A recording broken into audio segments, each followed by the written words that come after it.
আজকে আমি তোমাদের সঙ্গে শেয়ার করতে চলেছি খিদিরপুর যে জগন্নাথ মন্দির আছে তারই দ্বিতীয় পর্ব।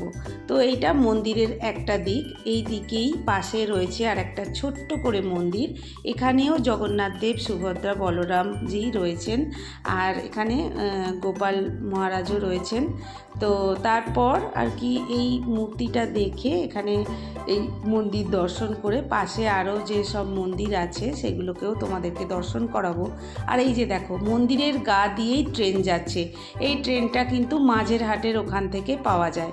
এই ট্রেনটা যারা বেহালা সাইড থেকে আসবে, এই মাঝেরহাট থেকে এই ট্রেনে উঠলেই আর কি একটা স্টপেজ খিদিরপুর, ওখান থেকে 5 মিনিটের হাঁটা রাস্তা।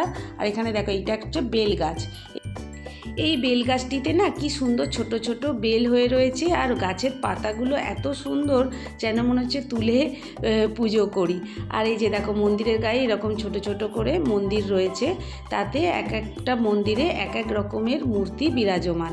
তো দেখো এরপরে তোমাদেরকে দেখাচ্ছি। এই দেখো, ছোট ছোট এরকম চারদিকে আর কি মন্দিরের চারিদিকে এইরকম ছোট ছোট মন্দির মতো করা রয়েছে, আর ছোট ছোট করে আর কি মূর্তিও রয়েছে। এই যে এটা রয়েছে মা কালীর একটা রূপ এখানে। এই যে দেখো, সব পুজো হয়েছে, সব ঠাকুরগুলোকে এত সুন্দর করে সাজানো। এই যে দেখো, মন্দিরের এটা আর একটা দিক, ওই একটা দিক দেখালাম, এটা মন্দিরের আর একটা দিক।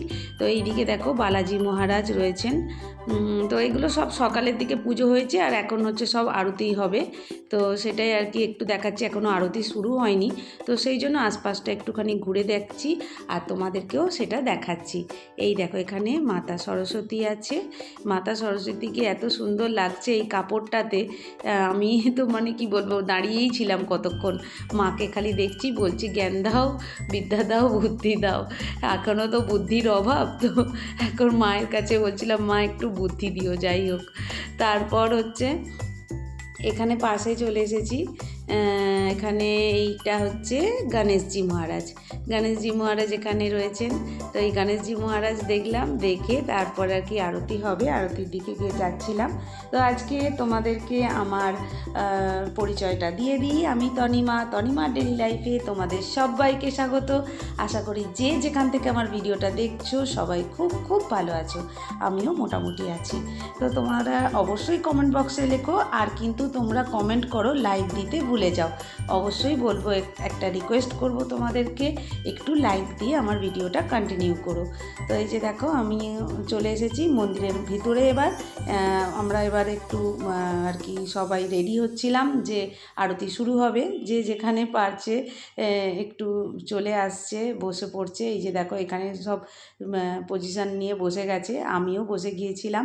আর এখানে এই যে শঙ্খ বাজছে, পণ্ডিতজি শঙ্খ বাজাইয়ে এখানে আরতি শুরু করলেন। এখানে পণ্ডিতজি রয়েছেন, মেন পণ্ডিতজি এবারে এসেছেন, এখানে আরতি করছেন প্রভুর। তো আরতি দেখে মন প্রাণ জুড়িয়ে গেছে, আর তোমাদেরকে সেটা একটু শেয়ার করতে পেরে আমারও বেশ ভালো লাগছে। অনেক দিন থেকে মিঠাই অ্যান্ড লাড্ডু পরিবার আমাকে বলেছিল যে জগন্নাথ মন্দিরের ভিডিওটা একটু শেয়ার করতে। আর এখানে শুভ্রাদি আছে, হ্যাপি উইথ শুভ্রা, ওই ফ্যামিলি থেকে আর কি দিদিও বলেছিলেন যে এই ভিডিওটা একটু শেয়ার করো, জগন্নাথ মন্দির তুমি যখন যাবে একটু শেয়ার করো। তো শুভ্রাদি, তোমার জন্য এই ভিডিওটা রয়েছে, আর ঝিমলিদি, তোমার জন্য তো এই ভিডিওটা অবশ্যই রয়েছে, আর সেই সঙ্গে আমার সমস্ত ইউটিউব পরিবারের জন্য এই ভিডিওটা আমি শেয়ার করলাম। তো তোমরা সবাই এই ভিডিওটা দেখো, আর অবশ্যই বলো কেমন লেগেছে তোমাদের। তারপর ওখান থেকে এসে পাশে আরও দুটো মন্দির, কেন ওখানে আরও 2-3টে মন্দির আছে, কিন্তু সব মন্দির তোমাদেরকে দর্শন করাতে পারিনি। তো পাশে আর দুটো শিব মন্দির আছে, সেই দুটো অবশ্যই তোমাদেরকে যাবার পথে দেখাবো। আর এখানে তারপর আরতি হয়ে যাবার পর আরতি নিলাম। আর এই যে মন্দিরের ডান দিকেই আর কি শিব মহারাজ রয়েছেন, তা ওনাকে প্রথমে দেখানো হয়নি, তো যাবার আগে ওটা দেখালাম। আর এই যে মন্দিরে ওঠার মুখেই দুই পাশে 2 সিংহ মহারাজ রয়েছেন, তাদেরকে আগে দেখানো হয়নি, পরে আমি দেখালাম। আর এখানে হচ্ছে আরতি হয়ে যাবার পর কিছু কাজ আছে, সেগুলো চলছে। তো আমরা তারপর দর্শন করলাম ভগবানকে। এখানে খিচুড়ি ভোগ দেওয়া হচ্ছে, খিচুড়ি ভোগ আমরা নিলাম লাইন দিয়ে। আর এত অমৃত খেতে কি বলবো। আর খিচুড়ি খেয়ে চলে এসেছিলাম ওখান থেকে পাশের যে মন্দিরগুলো আছে সেগুলো দর্শন করতে। তো এই যে দেখো পাশেই এখানে একটা মন্দির রয়েছে, শিবজি মহারাজ রয়েছেন একদম মন্দিরের গায়েই, আর তারই পাশে আর একটা মন্দির। এই যে দেখো এই মন্দিরটা এখানকার মধ্যে বেশ সাজানো গোছানো মন্দির। এখানে শিবজিকে এত সুন্দরভাবে মানে সবাই পুজো করে না, মানে দেখে যেন মনে হয় এখানে সারাদিন বসে থাকি। আর কত কিছু নিয়ম না জানি না পুজো করার, এখানে এলে দেখতে পাওয়া যায় কত রকমভাবে কত সুন্দরভাবে এরা পুজো করে। তো এই যে দেখো এই শ্রাবণ মাস বলে এখানে এই মন্দিরটা আরও বেশি সাজানো গোছানো, আর ভিতরে না এসি ব্যবস্থা রয়েছে। তো এই জন্য আর কি গেট খুলে আমরা ভিতরে গেলাম।